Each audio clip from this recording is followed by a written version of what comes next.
Hello दोस्तों। आज की इस कहानी में आपका स्वागत है। मेरा नाम रजनी है और मैं गुजरात की रहने वाली हूँ।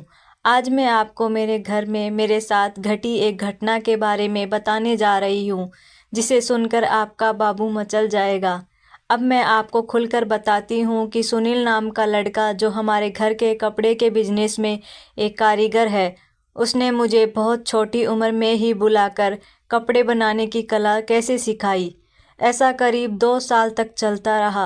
वह 2 साल तक मेरा साथ देता रहा और यह बात मेरी मम्मी को भी मालूम थी। पहले तो वह गुपचुप करता था, लेकिन धीरे धीरे मेरी और मम्मी की झिझक भी ख़त्म हो गई, क्योंकि सुनील हमेशा मेरी मम्मी के सामने से ही मुझे बुलाता था और अंदर के कमरे में मुझे सिखाने ले जाता था। मम्मी को अंदाज़ा था कि अंदर कमरे में क्या हो रहा होगा। मम्मी उसकी हर शरारत पर हंसकर बात कर डाल देती थी। धीरे धीरे हालात ऐसे हो गए कि सुनील ने मुझे मम्मी के कमरे में ही कपड़े बनाने के लिए बुलाना शुरू कर दिया। दरवाज़ा खुला रहता और मम्मी आते जाते अपनी ही बेटी को इस कदर देखते रहती। बाद में मुझे पता चला कि मम्मी ने कभी सुनील से वादा किया था कि वह अपनी सबसे प्यारी चीज़ उसे तोहफे में देगी, और मम्मी की सबसे पसंदीदा चीज़ मैं ही थी। उन्होंने अपने उस दोस्त को मुझे तोहफे में दे दिया था और वह उनके इस काम से और भी खुश हो गया था, क्योंकि पहले उसे एक शादीशुदा औरत का सुख मिला था और उसके बाद मेरे रूप में एक बेटी। अब मैं पूरी तरह बड़ी हो चुकी थी और सुनील के अनुभवी अंदाज ने मुझे अच्छे से ढाल दिया था। अच्छा खाना और हमेशा मिलने वाला संतोष मुझे जल्दी ही निखारने लगा था। अब तो मम्मी के कपड़े भी मुझे फिट आने लगे थे। कद-काठी और रंग रूप में भी काफ़ी निखर चुकी थी। अब तो मम्मी और मुझ में फ़र्क करना मुश्किल हो गया था, लेकिन फिर भी मेरी मम्मी मुझसे ज़्यादा खूबसूरत थी। यहाँ तक कि अभी भी एक दिन कॉलेज से लौटते वक्त मैं बारिश में भीग गई थी। तब घर पहुंचकर मैंने जल्दी से मम्मी की नाइटी पहन ली, फिर रसोई में जाकर अपने लिए खाना निकालने लगी। तभी अचानक किसी ने पीछे से आकर मुझे पकड़ लिया। मुझे लगा कि सुनील होगा, इसलिए मैं कुछ नहीं बोली, लेकिन जैसे ही मैंने पीछे मुड़कर देखा, मेरे हाथ से प्लेट गिर गई। मैं यह देखकर हैरान रह गई कि वह सुनील नहीं बल्कि मेरे पापा थे। वह मुझे देखकर बहुत चौंक गए और घबराकर बोले, अरे मुझे लगा तुम्हारी मम्मी है। ऐसा कहकर वह जल्दी से बाहर चले गए। तब मैं निशब्द रह गई थी, लेकिन वह मेरे पापा थे, इसलिए मुझे कुछ अजीब नहीं लगा।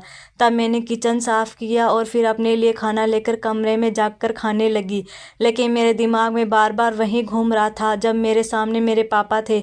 चाहकर भी मैं उस बात को अपने से मन से निकाल नहीं पा रही थी।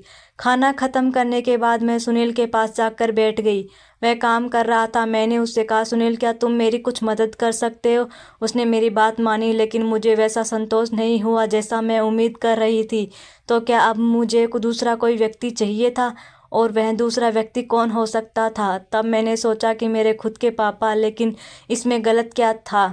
मेरी मम्मी ने खुद अपने दोस्त को मुझे तोहफे के रूप में दिया था। अगर मैं उनके दोस्त को स्वीकार कर सकती हूँ, तो पापा को क्यों नहीं? अब पापा मुझे और भी अच्छे लगने लगे थे। रात को जब हम सभी खाना खाने बैठे, तो मैं जानबूझकर उनके ठीक सामने बैठ गई और बार बार उन्हें देखती रही, लेकिन वह मेरी नज़र से नज़र नहीं मिला रहे थे। खाना ख़त्म होने के बाद मैंने मम्मी को दोपहर की बात बताई। तब मम्मी ने कहा, तो तुम्हें अपने पापा से क्या चाहिए? इस पर मैंने जवाब दिया, मुझे तो पापा से कुछ भी नहीं चाहिए।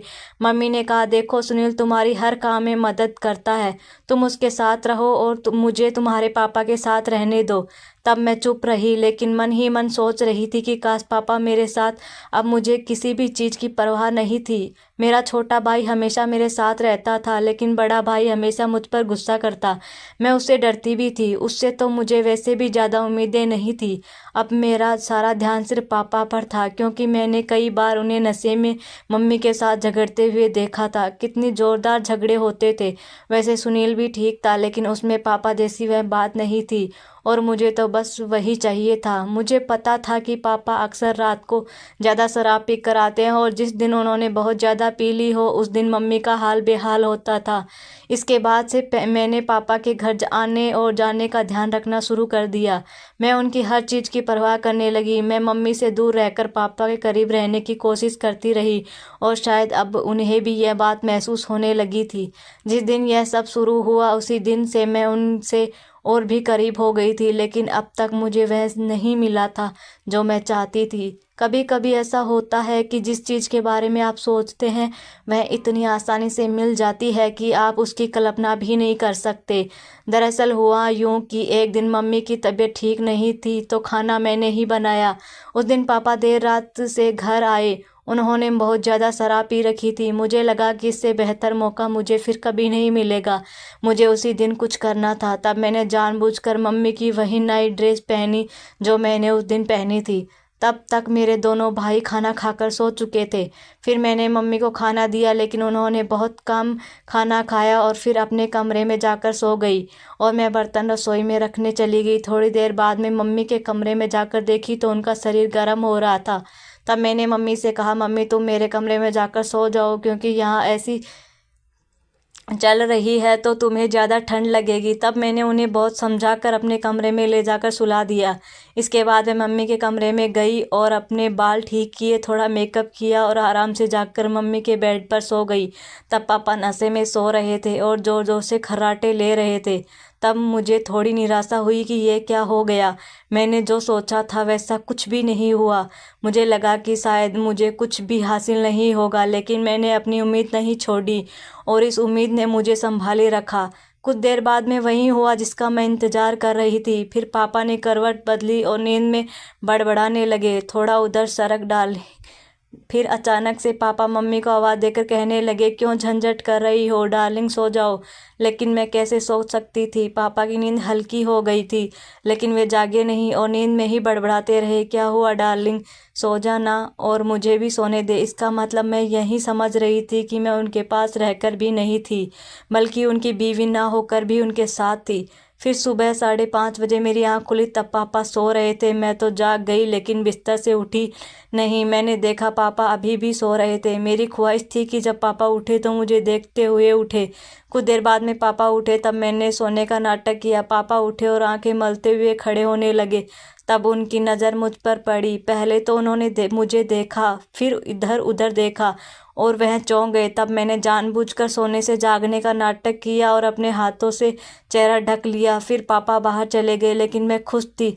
मम्मी पिछले 7 दिनों से बीमार थी। पहले 3 दिन तो पापा शराब पी कर आए थे, लेकिन फिर भी खाना खाकर गहरी नींद में सो जाते थे और मैं हमेशा सोने का नाटक करती रहती थी। तो दोस्तों, आज की कहानी में इतना ही। आपको यह कहानी कैसी लगी कमेंट करके ज़रूर बताएं। अगर आपको यह कहानी पसंद आई हो तो इसे लाइक करें और अपने दोस्तों के साथ शेयर करें। आगे भी ऐसी ही रोमांचक कहानियाँ पढ़ने के लिए हमारे चैनल को सब्सक्राइब करें और बेल आइकन दबाना ना भूलें, ताकि आप हमारी कोई भी कहानी मिस ना करें। धन्यवाद।